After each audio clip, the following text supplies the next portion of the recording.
അമേരിക്കയുമായുള്ള വ്യാപാര യുദ്ധം ശക്തമാക്കിയിരിക്കുകയാണ് കാനഡ.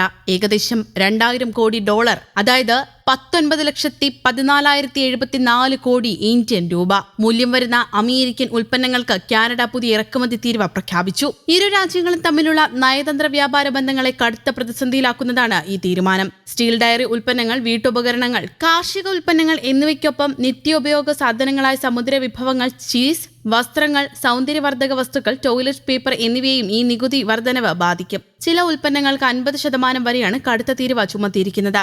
ഞങ്ങൾ ഈ സംഘർഷം സ്വയം തിരഞ്ഞെടുത്തതല്ലെന്നും എന്നാൽ സാമ്പത്തിക കൂട്ടായ്മയെ പരസ്പര വിജയത്തിനായുള്ള പങ്കാളിത്തത്തിന്റെ അടിത്തറയാക്കുന്നതിന് പകരം അതിനെ ഒരു ആയുധമായി ഉപയോഗിക്കുമ്പോൾ പ്രതികരിക്കേണ്ടതുണ്ടെന്നും കനേഡിയൻ ധനമന്ത്രി ഫ്രാൻസോ ഫിലിപ്പ് ഷാംപെയിൻ പറഞ്ഞു. കാനഡ പ്രഖ്യാപിച്ച പുതിയ നികുതി നിരക്കുകൾ സെപ്റ്റംബർ 8 മുതൽ പ്രാബല്യത്തിൽ വരും. പ്രധാനമായും സ്റ്റീൽ, അലൂമിനിയം, ഫർണിച്ചർ, വസ്ത്രങ്ങൾ എന്നിവയ്ക്കാണ് 50% തീരുവ ഏർപ്പെടുത്തുക.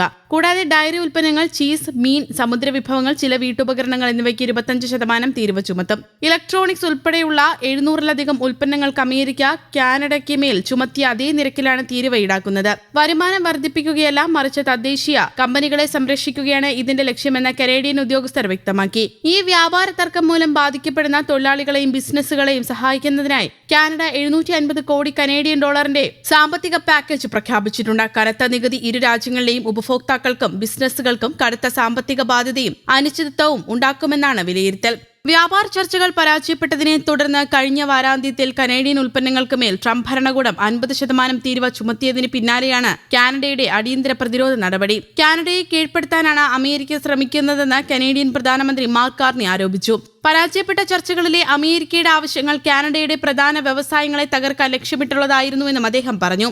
അതേസമയം കനേഡിയൻ നേതാക്കൾ തങ്ങളുടെ നിർദ്ദേശങ്ങൾ അനുസരിക്കണമെന്നും അല്ലാത്തപക്ഷം ഇതിനേക്കാൾ മോശമായ പ്രത്യാഘാതങ്ങൾ നേരിടേണ്ടി വരുമെന്നും അമേരിക്കൻ പ്രസിഡന്റ് ഡൊണാൾഡ് ട്രംപ് മുന്നറിയിപ്പ് നൽകി. കാനഡയിൽ നിന്നുള്ള വാഹനങ്ങൾ, ഓട്ടോ ഭാഗങ്ങൾ, സ്റ്റീൽ എന്നിവയ്ക്ക് 50% പുതിയ തീരുവ ചുമത്തുമെന്നും ട്രംപ് ഭീഷണിപ്പെടുത്തി. അതേസമയം പ്രസിഡന്റ് ഡൊണാൾഡ് ട്രംപ് ഏർപ്പെടുത്തിയ ഇറക്കുമതി തീരുവ നിയമവിരുദ്ധമാണെന്ന സുപ്രീം കോടതി വിധിയെ തുടർന്ന് US ഗവൺമെന്റ് ഇറക്കുമതി കമ്പനികൾക്ക് തിരികെ നൽകിയത് $8,100 കോടി എന്ന വാർത്തകളും പുറത്തുവന്നിരുന്നു. പ്രസിഡന്റിന് ഏകപക്ഷീയമായി ഇത്തരം താരിഫുകൾ അടിച്ചേൽപ്പിക്കാൻ നിയമപരമായ അധികാരമില്ലെന്ന് വ്യക്തമാക്കിയായിരുന്നു കോടതിയുടെ വിധി. നികുതി ചുമത്താനുള്ള അധികാരം പാർലമെന്റിനാണെന്നും കോടതി വ്യക്തമാക്കിയിരുന്നു. ട്രംപിന്റെ സംരക്ഷണവാദ നയങ്ങൾക്ക് കനത്ത പ്രഹരമേൽപ്പിക്കുന്നതായിരുന്നു ഈ ചരിത്രപരമായ വിധി. ഈ വൻ റീഫണ്ട് ബാധ്യത അമേരിക്കൻ സമ്പദ്വ്യവസ്ഥയെയും ഫെഡറൽ ബജറ്റിനെയും വല്ലാതെ ഉലച്ചിരിക്കുകയാണ്. മുൻവർഷങ്ങളിൽ ചെറിയ തുകകൾ മാത്രം റീഫണ്ട് ഇനത്തിൽ നൽകേണ്ടി വന്ന സ്ഥാനത്താണിപ്പോൾ ചരിത്രത്തിലെ തന്നെ ഏറ്റവും വലിയ തുക നൽകേണ്ടി വരുന്നത്.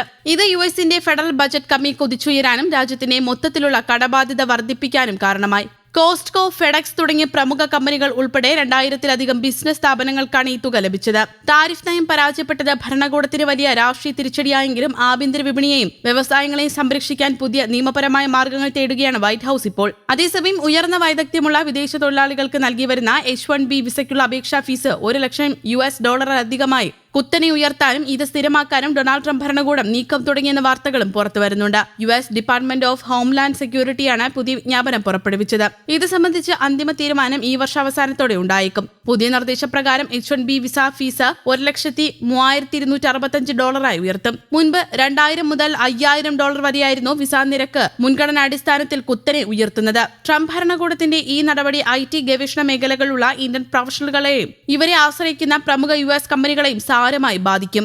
News desk, Kerala Kaumudi.